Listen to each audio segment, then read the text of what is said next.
Hello, in this video I'll be talking about applications of linear systems. So far in this chapter we've talked about three different techniques to use for solving systems. We have graphing, substitution, and elimination. Graphing is useful when you want a visual display of the equations. It can also help you estimate a solution. Substitution is helpful when one equation is already solved for one of the variables, or when it is easy to do so. Elimination is helpful when the coefficients of one of the variables are the same or opposites, or when it's not convenient to use the other two methods. So in this first word problem we have here, it's about finding a break-even point, and which is usually a business situation where you want your sales or your income to be equal to your costs. That's what a break-even point would be. And so when we're figuring out a system of equations for this, we usually are going to want an income equation and a cost equation. Okay. And so we need to come up with some variables here. And so we could say that M is going to equal money. Okay, and that money might be that money might be cost, or that money might be income. And then we could say that H is the number of hats we sell. So number of hats.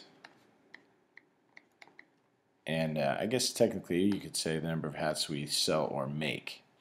So let's read this. A fashion designer makes and sells hats. The material for each hat costs $5.50. And the hats sell for $12.50 each. The designer spends $1,400 on advertising. How many hats must the designer sell to break even? So we have some important facts here. The costs for each hat, that's important. Then we have a selling, so that's an income thing. And then we also have another cost down here, spending $1,400 on advertising. Now this second green part here, that has nothing to do with the number of hats, that's just a flat $1,400. Okay, so let's make our cost equation first. So money is going to be equal to the amount we spend on advertising plus each hat has material that costs $5.50 per hat. So multiply 550 times the number of hats, add in our $1,400 for advertising, and we have our cost equation. Now our income equation is kind of similar. The money that we make in this case is going to equal the amount we sell hats for times the number of hats we sell. So $12.50 times H. So now we have two equations, and we can solve them to find our break-even point. So out of our three techniques, a visual representation would be really nice here because it's an income and cost, and that's a pretty common way to show that. But the fastest way in this case I think is going to be substitution, because we're already solved for M in both equations here. So we can just replace one of these M's with, or this M with 12.5H. So let's do that. So instead of writing M here, I'm going to write 12.5H. And that's going to equal all this, 1,400 plus 5.5H. If I subtract 5.5H from both sides, I'll end up with, what is that, 7H equals 1,400. And then if we divide both sides by 7, we're going to get H equals 200. Okay. So let's see if this makes sense. So if we sell 200 hats, that's going to cost us, well, this times 100 would be $12.50, so about $2,500. And if the cost of 200 hats would be, let's see, this would be $5.50 at 100, so $1,100 plus 1,400 is 2,500. So this works for both equations. So the number of hats we are going to make and sell are 200. Now we could figure out the income there. which I think we already figured out. So the income is going to be $2,500, which is the same as the cost, which is exactly what we were going for because we wanted a break-even point. So how many hats must the designer sell to break even? $200. Or sorry, 200 hats. All right, the next equation here. So identifying constraints and viable solutions. So let's see. The local zoo is filling 2 water tanks for the elephant exhibit. One water tank contains 50 gallons of water, so it already has 50 gallons of water in it, and is filled at a constant rate of 10 gallons per hour. Second tank contains 29 gallons already and is filled at a constant rate of 3 gallons per hour. When will the 2 tanks have the same amount of water? Okay, so we could say, well, W could be the amount of water. So W equals amount of water. And since there's time involved here, this will be in gallons, by the way.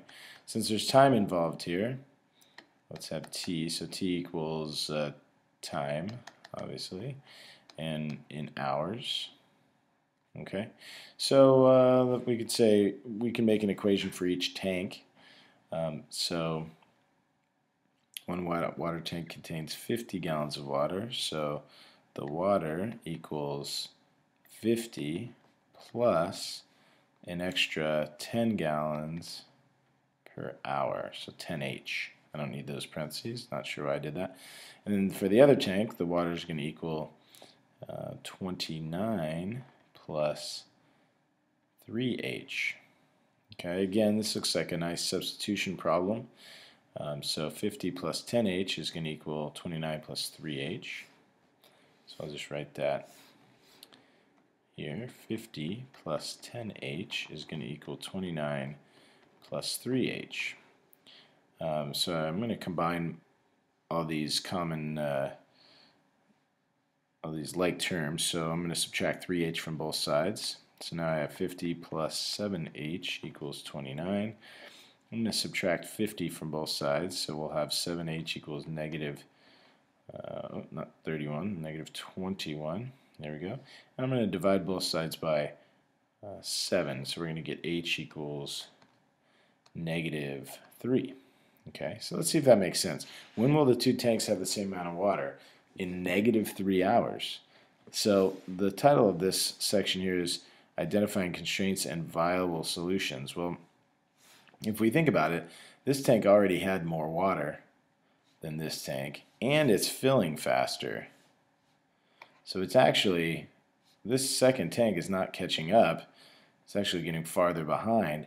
So that's why we have this negative 3 hours.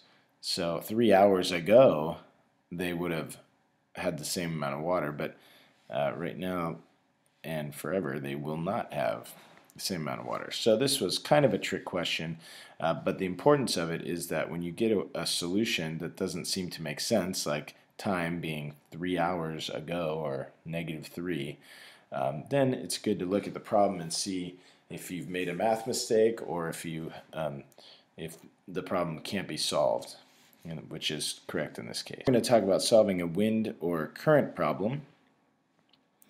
And here we have a traveler flying from Charlotte, North Carolina. So we'll say they're over here somewhere, North Carolina. And to Los Angeles. So this person's flying this direction. And at the same time, another traveler flies from Los Angeles to Charlotte. Okay, so they're going this direction. Now the airspeed of each plane is the same. The ground speeds are shown below. Well, they're not shown yet, but I will show them to you. So the ground speed of the LA to Charlotte is going to be 550 miles per hour. And the ground speed of the Charlotte to LA is going to be 495 miles per hour. So before we can solve this problem, I need to talk about what ground speed is for a plane. So when a plane travels from west to east, there's a steady west to east wind that acts as a tailwind and kind of speeds up the plane. But when you travel in the other direction, the wind is going at the nose of the plane and slows it down. Okay, so for the red plane, what we have is an airspeed. Actually, let's use red there.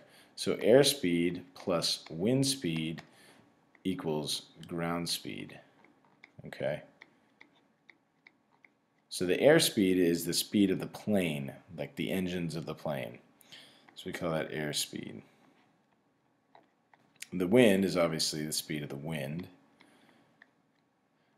And then the ground speed is what kind of it looks like from the ground. So it's the plane traveling at the engine speed plus the wind pushing it.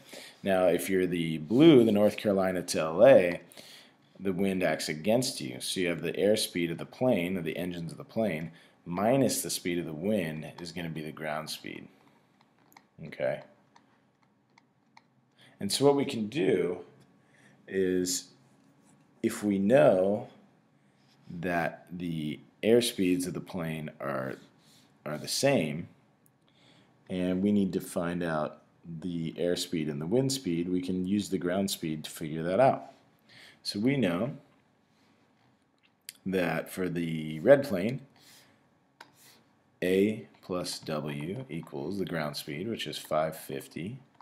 And for the blue plane, we know that A minus W equals 495. And so we have our system of equations, and we can use one of those three techniques to solve it. These are set up nicely for elimination. So we can, let's try adding these. So 2A plus 0W, that's going to go away, equals 1045, looks like. And so if we divide both sides by 2, we're going to end up with the airspeed of each plane is going to be 522.5 miles per hour. And we can use that knowledge to figure out the wind speed. So if I plug that in for A, so we have 522.5 plus something equals 550. Subtract 522.5 from both sides. We're going to end up with, let's see, what is that? 27.5 miles per hour. Okay. And so the question is, what is the airspeed? And we got that at 522.5 because both planes are the same. And what is the wind speed? 27.5. All right, that's going to do it for tonight's video. Thanks for watching.